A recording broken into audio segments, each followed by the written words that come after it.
TitleMatchNetwork.com. Let's talk about how you winded up getting back working for WWE. How did that come about? I found out that we weren't renewing my contract. I was living in Atlanta, and I had been calling up there several times to no avail. And then one night, my daughter was just born, Rena, my daughter, and I called Jerry Jarrett at home, and just to tell him, hey, I just got a new baby girl, da-da-da. So I didn't even realize that he was working for Vince.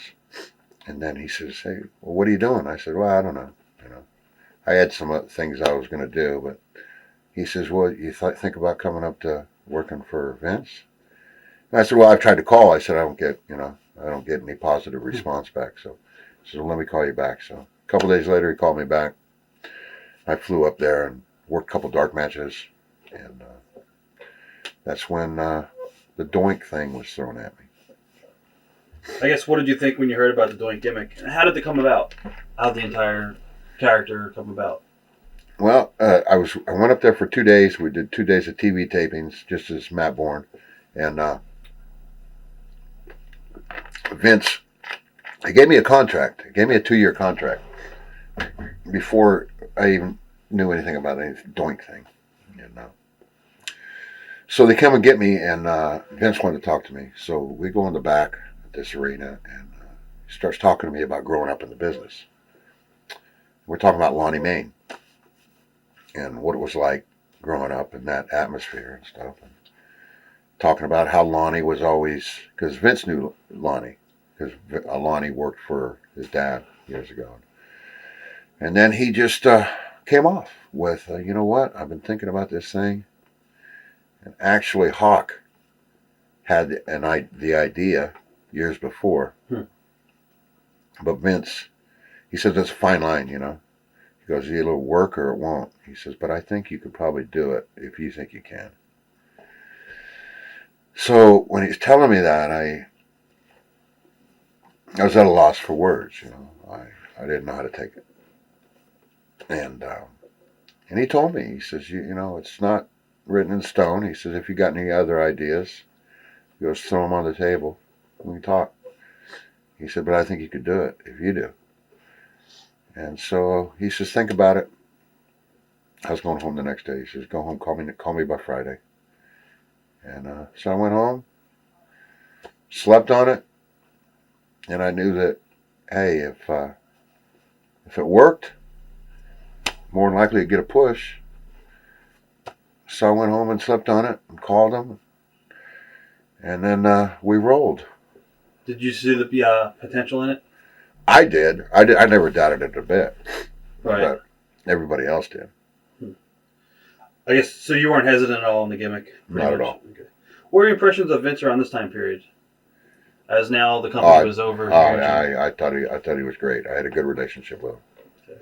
Yeah.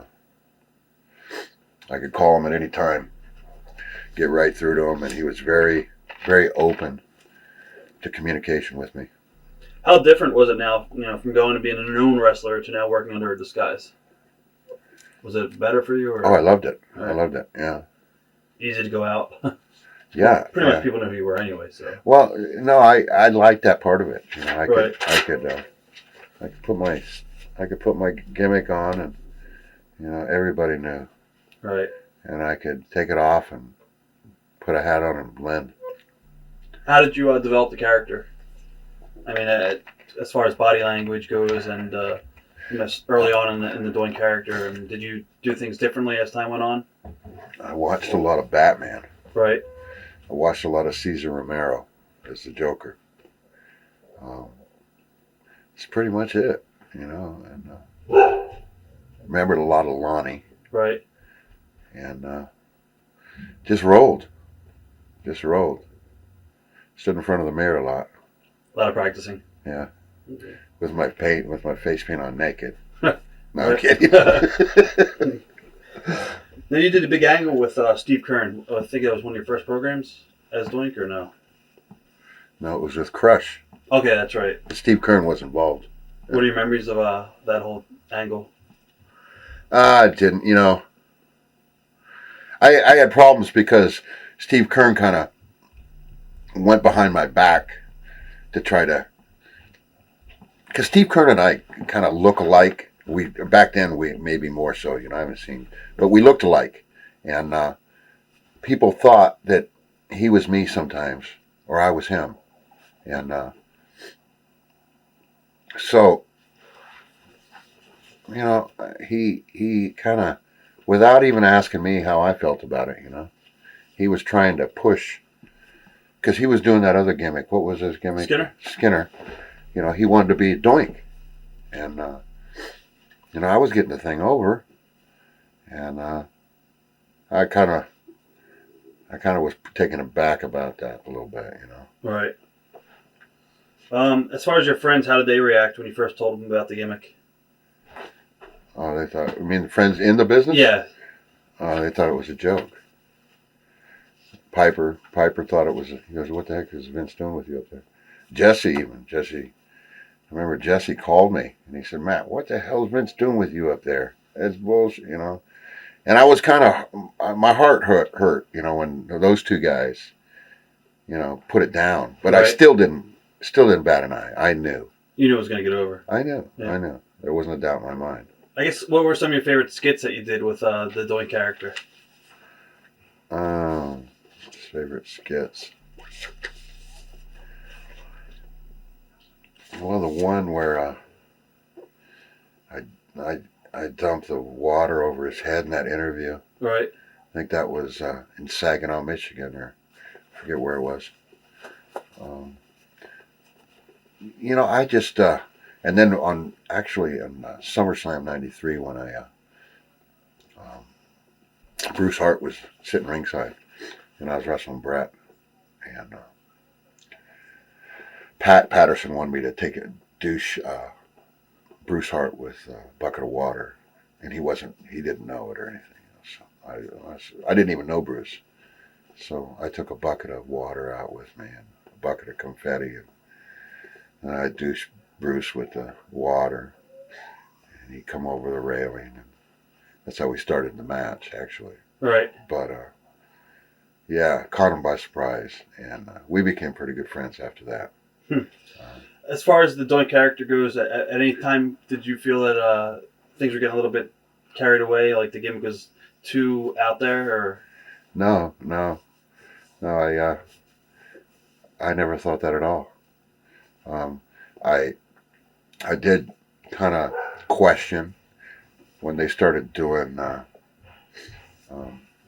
double Doink things, Right. I was a little bit concerned about that. I didn't want somebody else jumping on my bandwagon, Exactly. It's taking heat away from you.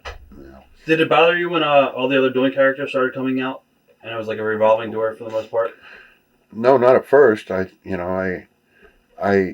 looked at it as flattery as the biggest compliment, But yeah, then it kind of, the character didn't survive, They tried to clone me because Doink was me. Right. In a sense, Doink was me. And you can't clone somebody. Legally, can you use the gimmick? Legally, well, I was, WWF had sued me for copyright infringement. And we went through some legal issues there, and then everything was dropped. And so I'm doing a twist of it now. I'm booking it as kind of like I tweaked the character. Right. And I'm looking forward to getting that going and put a lot of thought into it. Do you think that could make a comeback in WWF, or was something WWE or something that? Yeah, I don't know. Right. I don't know. I'm just doing it. I'm just doing it to help myself and keep myself in the business to a degree, and we'll just take it one day at a time. You wound up in ECW too for a brief period of time when I was there. Yeah. Memories of TitleMatchNetwork.com